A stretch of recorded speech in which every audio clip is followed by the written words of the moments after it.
Bom dia, boa tarde, boa noite. Já estamos aqui de novo no nosso canal Joselito Rocha para trazer mais uma palavra. A palavra hoje é do Salmo 42. Por isso eu peço, deem like, se inscrevam, compartilhem. Quanto mais inscritos tiver, o tempo vai aumentar. Eu só tenho disponibilidade de 15 minutos para trazer uma reflexão, para trazer uma palavra. E esses vídeos aqui são resultados das lives que eu faço na primeira igreja Batista no Encantado. Eu não posso transportar o vídeo para cá, porque às vezes são vídeos de 40 minutos, são vídeos de 1 hora, e eu só tenho disponível 15 minutos. Então eu tenho que ter 1000 inscritos para poder ter o tempo livre. Então nesses 15 minutos a gente sempre traz uma palavra. O conteúdo da live todo eu não coloco aqui.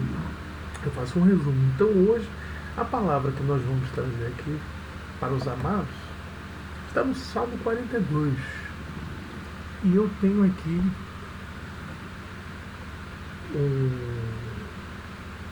um tema, colocando aqui, ó.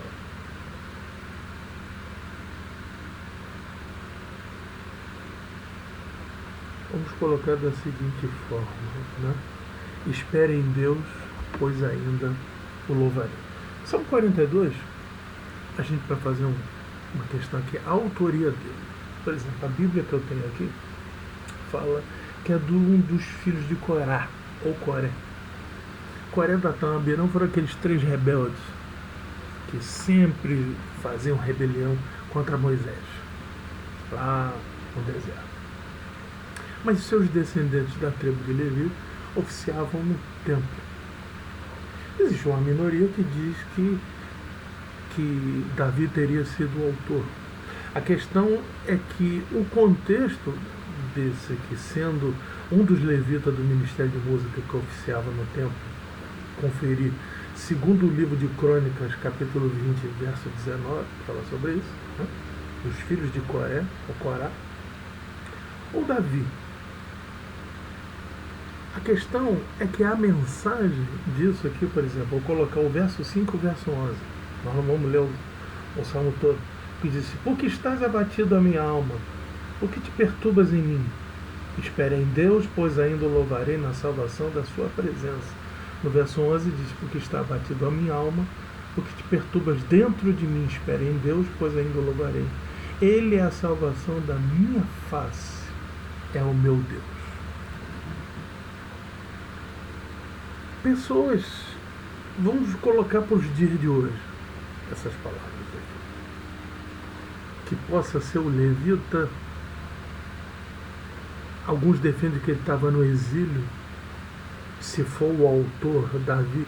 Também alguns defendem que ele também estava no exílio, atormentado, como podemos saltear aqui, diz aqui no verso 1, assim como o servo brama pelas correntes das águas, quer dizer, o pequeno servo, o veado, o alce, ou o boi, ou o novilho, né? Assim suspira a minha alma por ti, ó Deus. Quer dizer, a minha alma suspira por ti, ó Deus. Então, no momento de angústia, nós suspiramos por Deus.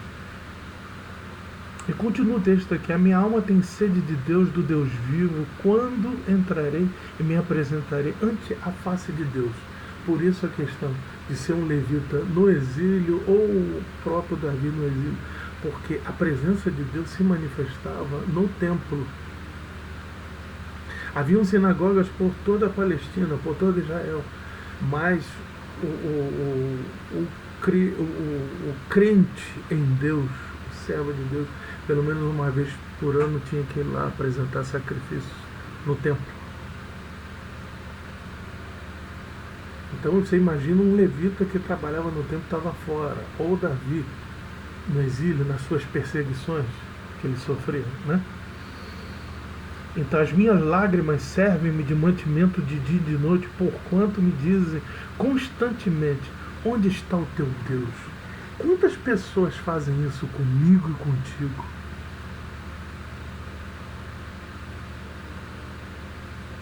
A pessoa não pode ter uma doença física ou uma doença mental. Ah, isso é demônio. Problemas financeiros. O mundo inteiro está com problemas financeiros. Mas se você acredita que tem um problema financeiro, é demônio. Eu fiz a pesquisa aqui, ó.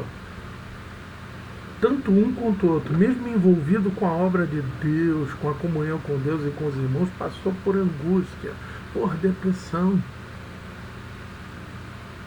Quantos? O próprio Senhor Jesus diz, quando gotejava sangue dele, ele disse: a minha alma está angustiada até a morte. Porque ali era o Jesus físico, o Jesus homem, em comunhão com o Jesus Deus, 100% homem, 100% Deus, que sabia do futuro, sabia que a obra da salvação ia ser perfeita, mas era angústia como homem. Então tem gente que fala assim, pega esse verso assim: onde é que está teu Deus? Você está sempre doente, você está sempre com problema financeiro. Vizinhos, amigos, entendeu? De trabalho, falou assim: você está sempre com problema, depois que você veio para Jesus só tem problema na tua vida.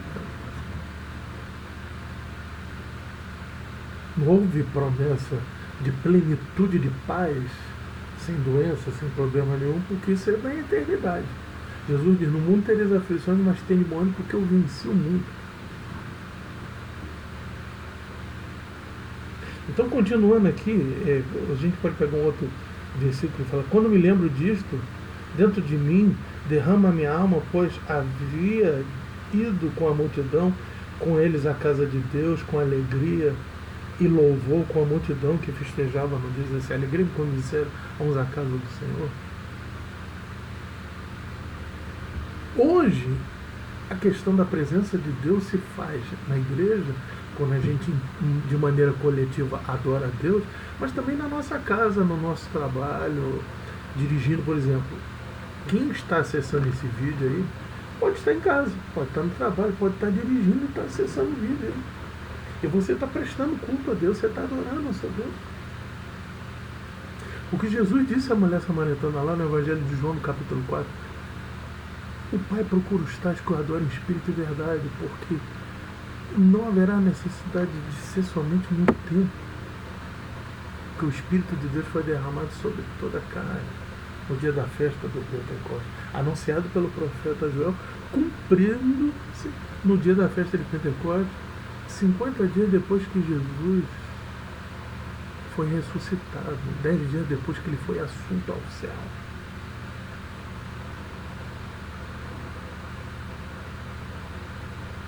Outro verso aqui, verso 6: o meu Deus dentro de mim, minha alma está abatida. Portanto, lembro-te de ti da terra do Jordão, dos Hermonitas, desde o pequeno monte. Um abismo chama outro abismo, ao ruído das catapultas, todas as tuas ondas e vagas têm passado sobre mim. Como se fala no dito popular, né? Chegamos ao fundo do poço. Mas ali Deus está contigo. Verso outro: contudo o Senhor mandará de dia a sua misericórdia, e de noite a sua canção estará comigo, e a oração ao Deus da minha vida darei a Deus.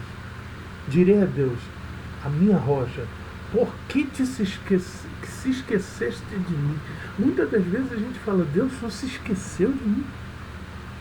Jesus na cruz disse assim: meu Deus, por que me abandonaste? Naquele momento de dor. Às vezes nós passamos por isso também, seja a dor física, seja a dor na alma. Nós passamos por essa situação e dizemos: Senhor, o Senhor se esqueceu de mim. Então o autor aqui está: o Senhor se esqueceu de mim nesse exílio, fora, longe do templo, da tua presença. Hoje não temos isso, mas mesmo na graça nós sentimos isso. Romanos 8:26 diz que nós não sabemos orar como convém, que Ele intercede por nós como gemidos inexprimíveis. Muitas das vezes a gente não consegue falar assim: eu não consigo orar. Mas quando eu falo assim: eu não consigo orar, eu preciso de Ti, eu já estou orando já. Direi: Deus, a minha rocha, por que te esqueceste de mim? Porque andas de nojo por causa da opressão do inimigo. O inimigo pode ser um inimigo físico, uma perseguição de alguma pessoa, pode ser o próprio Satanás e seus demônios, e pode ser a nossa própria vaidade, pode ser o nosso próprio inimigo, os nossos próprios sentimentos.